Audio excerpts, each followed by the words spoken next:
Watch என்ற ஆங்கில சொல்லின் பொருளையும் பலவித பயன்பாட்டையும் தெரிந்து கொள்வோம். வாஷன்கிற ஓல்டு இங்கிலீஷ் வார்த்தையிலிருந்து வந்தது தான் வாட்சுங்கிற இங்கிலீஷ் வார்த்தை. வாட்ச் அப்படின்னோடனே எல்லாருக்குமே ரிஸ்ட் வாட்ச் அதுதான் ஞாபகத்துக்கு வரும். ஆனால் கையில் கட்டுற வாட்சுக்கு பேர் ரிஸ்ட் வாட்ச்சு, அலாரம் அடிக்கிறதுக்கு டேபிள் மேலே வைக்கிற வாட்சுக்கு பேர் டைம் பீஸு, சோத்தில் மாட்டுற கடிகாரத்துக்கு பேர் வால் கிளாக்.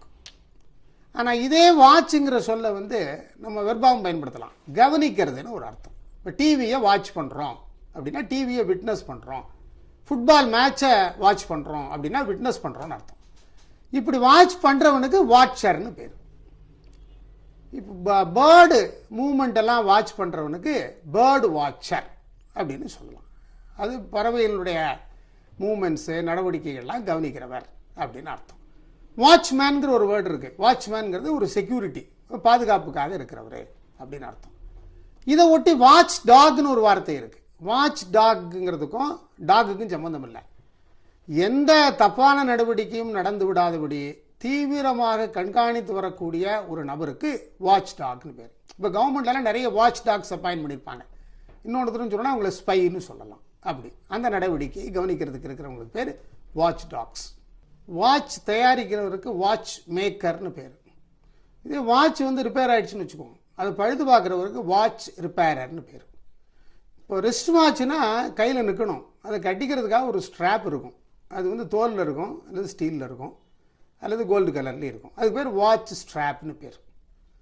இப்போ ஜெயிலில் அல்லது யுத்த காலங்களில் எல்கை பகுதியிலெல்லாம் உயரமான ஒரு பகுதி வச்சுருப்பாங்க. அதுக்கு மேலே அந்த வீரர்கள் அல்லது கண்காணிப்பாளர்கள் நின்று எதிரிகள்லாம் வர்றாங்களா அப்படின்னு பார்ப்பாங்க. அதே மாதிரி கைதிகள் தப்பிச்சு போகிறாங்களா அப்படின்னு பார்ப்பாங்க. அந்த கோபுரத்துக்கு வாட்ச் டவர் அப்படின்னு பேர். ஓட்டப்பந்தயத்தெல்லாம் நடத்தும் பொழுது அந்த ஃபிசிக்கல் டைரக்டர் கையில் ஒரு வாட்ச் வச்சுருப்பார். அதுக்கு பேர் ஸ்டாப் வாட்ச்னு பேர். அது 0ல் ஆரம்பிக்கும். எவ்வளோ நிமிஷத்தில் அந்த ஒரு 100 மீட்டர் டேஷ் 200 மீட்டர் டேஷை ஓடி கிடக்கிறோம் அப்படின்னு அதை வச்சு கண்டுபிடிச்சுவாங்க. இப்போ எம்கே காந்தியை பற்றி நமக்கு தெரியும். மகாத்மா காந்தி பள்ளிக்கூடத்தில் படிக்கும்பொழுது கையில் வாட்ச் கட்டியிருந்தார். ஆனால் கையில் வாட்ச் கட்டுறதுனுடைய அவசியம் என்ன அப்படிங்கிற ஒரு நாட்டு மக்களுக்கு சொன்னார். பங்க்சுவாலிட்டி தான் இந்த வாட்ச் கட்டுறதுனுடைய முக்கியமான நோக்கமாக இருக்கணும். நேரம் தவறாமையே நாம் எல்லாரும் கடைப்பிடிக்கணும். அப்போ தான் வாட்ச் கட்டுறதுக்கு ஒரு அர்த்தம் உள்ளதாக இருக்கும். இப்போ நம்மளில் சில பேர் இப்போ சில பேர் இந்தியன் பங்க்சுவாலிட்டி ஒரு வார்த்தையை சொல்கிறாங்க. அதுக்கு என்ன அர்த்தம்னா 6 மணிக்கு ஒரு விழா நடக்கணும்னா 6 மணி 7 மணி 8 மணி இப்படிலாம் நடக்கும். இப்போ நம்ம நேரம் தவறாமையை கடைப்பிடிக்க வேண்டும் என்றால் நம்ம கையில் கட்டியிருக்கிற வாட்சை ஒரு 15 நிமிஷம் முன்னால் திருப்பி வச்சுக்கிட்டோம்னா எந்த இடத்துக்கும் எந்த நிகழ்ச்சிக்கும் நாம் குறிப்பிட்ட நேரத்துக்கு போய் சேர முடியும். இதுதான் நம்ம அதிலிருந்து கற்றுக்கொள்ள வேண்டிய பாடம். கிராமத்தில் உள்ள வயதானவர்கள்லாம் கையில் வாட்சு கட்டி காட்டால் கூட நேரத்தை கரெக்டாக சொல்லிடுவாங்க. உச்சியில் ஆகாயத்தில் சூரியன் எங்கே இருக்குங்கிறத பார்த்தே அவங்களால சரியான நேரத்தை கணிக்க முடியும். அவங்களுடைய மனசு அந்த அளவுக்கு பக்குவப்பட்டு இருந்தது. அந்த வாட்ச் இல்லாமலே சூரியனை வாட்ச் பண்ணி ஸ்டார்ஸை வாட்ச் பண்ணி வாட்சினுடைய தத்துவத்தை அவங்களால விளக்கி சொல்ல முடிஞ்சுது. ராத்திரி 3 மணிக்கு எழுந்திருந்தா கூட 3 மணின்னு அவங்களால சொல்ல முடியும். இது அவர்களுடைய அனுபவ ரீதியாக அவர்கள் சொல்லக்கூடிய தகவல். இப்போ ஜெர்மனியில் வாட்ச் தயாரிக்கிறது முதல்ல ஆரம்பித்தாங்க. நியூரம்பர்க்னு ஒரு இடத்துல ரொம்ப வாட்சுகளை தயார் பண்ணாங்க. 16ஆம் நூற்றாண்டில் அதிகமாக வாட்ச் தயார் பண்ண நாடு ஜெர்மனிங்கிறது ஒரு முக்கியமான செய்தி.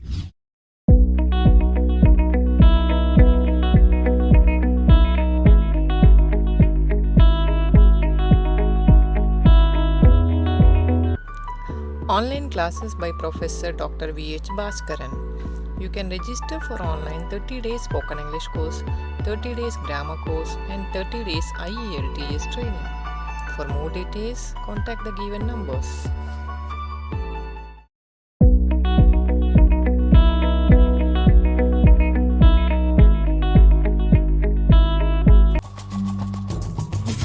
லேண்ட் என்ற ஆங்கில சொல்லின் பலவிதமான தகவல்களை தெரிந்து கொள்வோம். இப்போ லேண்டுங்கிறது இங்கிலீஷ் வார்த்தை. இப்போ கிரேட் பிரிட்டன்கிறது அயர்லாந்து, இங்கிலாந்து, ஸ்காட், வேல்ஸ் இப்படி பல பிரிவு இருக்குது. அந்த வெல்ஷ் பகுதியில் இலான் அப்படின்னு ஒரு சொல் இருந்தது. சுற்றிலும் வேலி போடப்பட்ட நிலம்னு அர்த்தம். அதிலிருந்து லேண்டுங்கிற இங்கிலீஷ் சொல் வந்தது. இப்போது ஒரு நிலத்துக்கு சொந்தக்காரர் இருக்காருன்னு வச்சுக்குவோம், அவரை லேண்ட் லார்டுன்னு சொல்கிறோம். பல வீடுகள் வாடகைக்கு வீடு விட்டுருக்காருன்னு வச்சுக்கோம், அவரையும் லேண்ட்லார்டுன்னு சொல்லலாம். அது பெண்ணாக இருந்தால் லேண்ட் லேடி. இதெல்லாம் மேற்பார்வை பார்ப்பதற்கு ஒரு ஏஜெண்ட்டை நம்ம போட்டுட்டோம்னு வச்சுக்கோங்க, அவருக்கு லேண்ட் ஏஜென்ட்னு பேர். சாதாரணமாக லேண்டுனா கண்ட்ரி சைட், கிராமப்புறம்னு ஒரு இடம் உண்டு. இப்போ தரைவழி பயணத்துக்கு ட்ராவல் பை லேண்ட். நீங்கள் வந்து பஸ்ஸில் போகிறீங்க, ட்ரெயினில் போகிறீங்க, அப்போ எப்படி போகிறீங்கன்னு கேட்டால் ட்ராவல் பை லேண்ட் அர்த்தம். இப்போ கப்பலில் போகிறோன்னு வச்சுக்கோங்களேன், அதுக்கு ட்ராவல் பை சி. ஏரோப்ளேனில் போகிறோன்னு வச்சுக்கோங்க, அதுக்கு ட்ராவல் பை ஏர். இப்போ ஏரோப்ளேனில் போகிறீங்கன்னா அது அப்படியே போய் ஒரு இடத்துல இறங்கும். அப்போ இறங்குறதுக்கு இங்கிலீஷ் வந்து லேண்டிங். லேண்டிங்னா தரையில் வந்து இறங்குறது அப்படின்னு அர்த்தம். இப்போது காம்பவுண்ட் வேர்டாக நிறைய சொல்லிருக்கு. நேட்டிவ் லேண்ட், சொந்த நாடு. India is my native land, India is my mother land, ரெண்டு ஒரே அர்த்தம் தான். எப்போ பார்த்தாலும் நிறைய பேர் கனவு கண்டுட்டு இருப்பாங்க. நம்ம டாக்டர் அப்துல் கலாம் வந்து இளைஞர்களெல்லாம் கனவு காணுங்கள்னாரு. எப்படி கனவு காண்றது? உங்களுடைய முன்னேற்றத்தை பற்றிய கனவு வேணும், நாட்டினுடைய முன்னேற்றத்தை பற்றிய கனவு வேணும். அந்த கனவு செயல்படுத்துறதுக்கு நீங்கள் பாடுபடணும். அப்படி அந்த கனவு காண்ற உலகத்துக்கு ட்ரீம் லேண்ட்னு பேர். இது ரொம்ப அதிசய நிகழ்ச்சிகள்லாம் நடக்கும். நம்ம வாழ்க்கையில் நடக்காத நிகழ்ச்சிகள். தேவர்கள் வந்து திடீர்னு வர்ற மாதிரி இருக்கும். இப்போ திடீர்னு வந்து உங்களுக்கு கடவுள் வந்து உங்கள் முன்னால் தோன்றினால் நீங்கள் என்ன வரம் கேட்பீங்க அப்படின்னு யாராவது கேட்பாங்க. அப்படின்னா அது ஒரு ஃபேரி லேண்ட், தேவ தூதர்களுடைய உலகம், அதிசய உலகம். அது மனுஷ உலகம் கிடையாது. இப்போ வீட்டில் ஃபோன் இருக்குது. இப்போ நிறைய பேர் செல்ஃபோன் தான் பயன்படுத்துகிறோம். அந்த வீட்டில் ஃபிக்ஸட் ஃபோன் வச்சுருப்போம் பாருங்கள், அதுக்கு லேண்ட்லைன் டெலிஃபோன் கனெக்ஷன் அப்படின்னு பேர். இப்போ ஒரு நாடு ரொம்ப செல்வ செழிப்பாக இருக்குதுன்னு வச்சுங்களேன். இப்போ தஞ்சாவூர், தமிழ்நாட்டில் தஞ்சாவூர் எடுத்துக்கிட்டிங்க, திருநெல்வேலி எடுத்துக்கிட்டிங்கன்னா நல்ல விளைச்சல் நிலம் இருக்குது. 2 போகம் 3 போகம் விளையும். அங்கே ஆற்று பாசனம். அப்போது அந்த பூமியை பற்றி சொல்லும் பொழுது இப்போது நெற்களஞ்சியம் அப்படின்னு சொல்கிறாங்க. அதுக்கு தான் land of milk and honey அப்படின்னு பேர். இப்போ ஒரு முயற்சியில் ஈடுபடுறாங்கன்னு வச்சுங்களேன். புதுசாக ஒரு இண்டஸ்ட்ரி ஆரம்பிக்கிறோம் அப்படின்னு சொன்னால் அதில் ஜெயிச்சிட்டாங்கன்னு சொன்னால் ஹீ லேண்டட் ஹிம்செல்ஃப் அப் அப்படின்னா வெற்றி பெற்றுட்டார்னு அர்த்தம். அதே முயற்சியில் அவருக்கு ஒரு கஷ்டம் வந்துருதுன்னு வச்சுங்களேன், ஒரு சிக்கலில் மாட்டிக்கிட்டாருன்னு சொன்னால் அதுக்கு land yourself in trouble. அப்போது சிக்கலில் மாட்டிக்கொண்டா land oneself in trouble. இப்போ வந்து நீங்கள் இங்கேருந்து மெட்ராஸுக்கு கிராமத்தில் நிறைய பேர் வர்றாங்க.